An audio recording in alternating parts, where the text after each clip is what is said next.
لازم طبعا نحافظ على لياقة الحمام الزاجل عشان نقدر ننافس بيه أو نقدر نسابق بيه، وخاصة لو حمام قوي.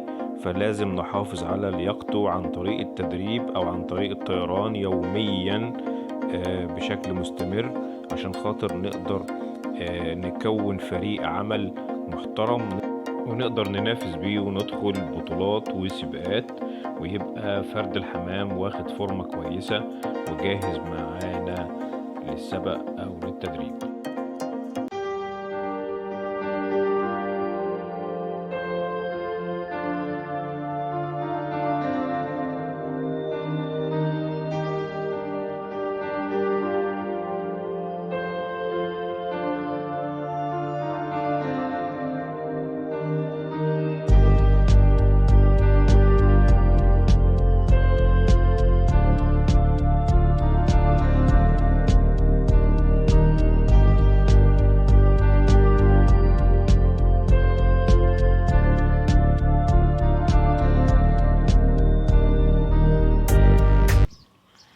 السلام عليكم ورحمة الله وبركاته، كل متابعينا الكرام الناس المحترمين.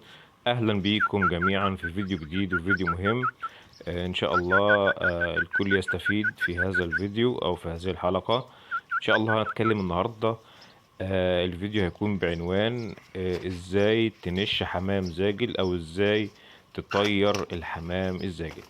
معانا دلوقتي يا جماعة، دلوقتي الحمام بتاعي اهو وهو جاهز دلوقتي عشان خاطر يطير، وفتحت له دلوقتي. طبعا الحاجة اللي فتحتها دي عبارة عن تراب، بنسميها تراب.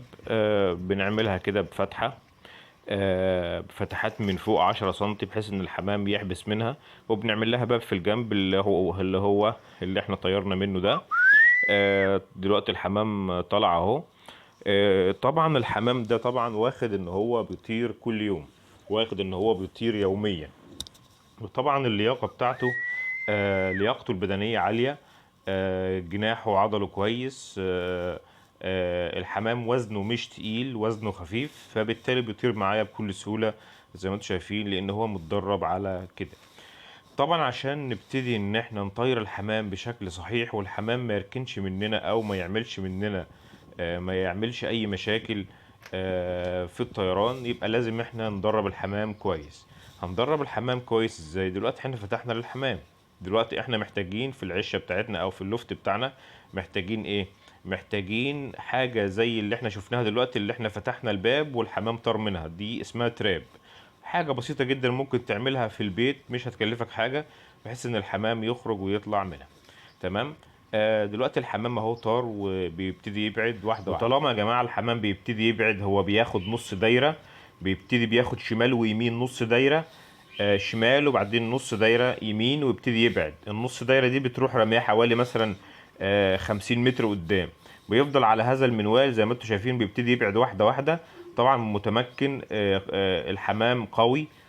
طبعا الطيران بالنسبة له حاجة ما فيهاش اي صعوبة خالص. لكن لو احنا عندنا مشاكل، هتلاقي الحمام بيطير حوالين اللوفت او حوالين العشة فوقك، وبعدين يطير دقيقتين تلاتة ويروح جاي حاطط. لكن الحمام الزاجل طريقته مختلفة، ونشه مختلف، وطيرانه مختلف، ومطاره مختلف عن الحمام الزينة او عن حمام الغية اللي احنا بننشه خالص. زي ما انتم شايفين، هو بيمشي كتف واحد. كتف واحد يعني ايه؟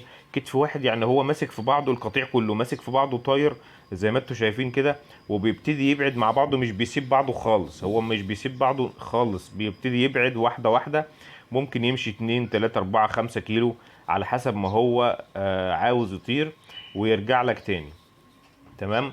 فهو دلوقتي الحمام هيبتدي هيطير، وهيبتدي يرجع تاني، يقرب تاني لللفت او يقرب تاني للمكان. لو انت عاوز تنزله، طبعا انا في الاول صفرت له صفارة. في الاول صفرت له صفارة كده وانا بفتح له، عشان خاطر هو عارف ان هو انا بصفر له عشان يطلع، يعني انا بصفر له عشان يطلع.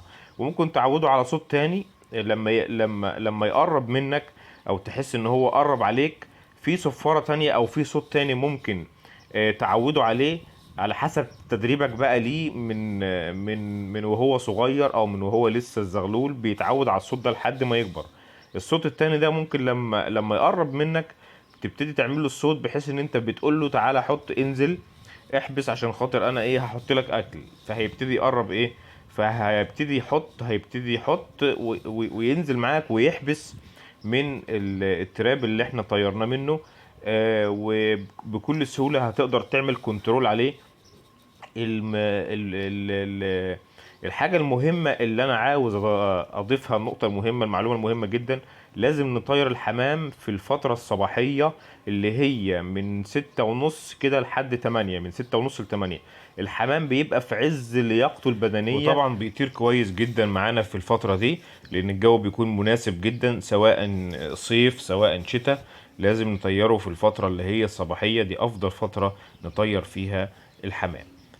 وكده اكون وصلت لاخر الفيديو بتاعي. لو الفيديو عجبك ما تنساش تشير الفيديو وتعمل لايك للفيديو وسبسكرايب للقناة لأول مرة تشوفنا، وتابع معانا على صفحات السوشيال ميديا، فيسبوك، يوتيوب. ان شاء الله تستفاد كتير.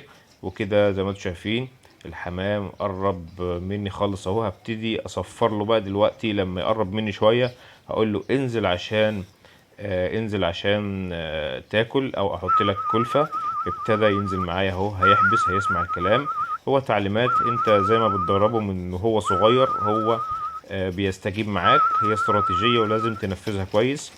وكده وصلنا لنهاية الحلقة بتاعتنا.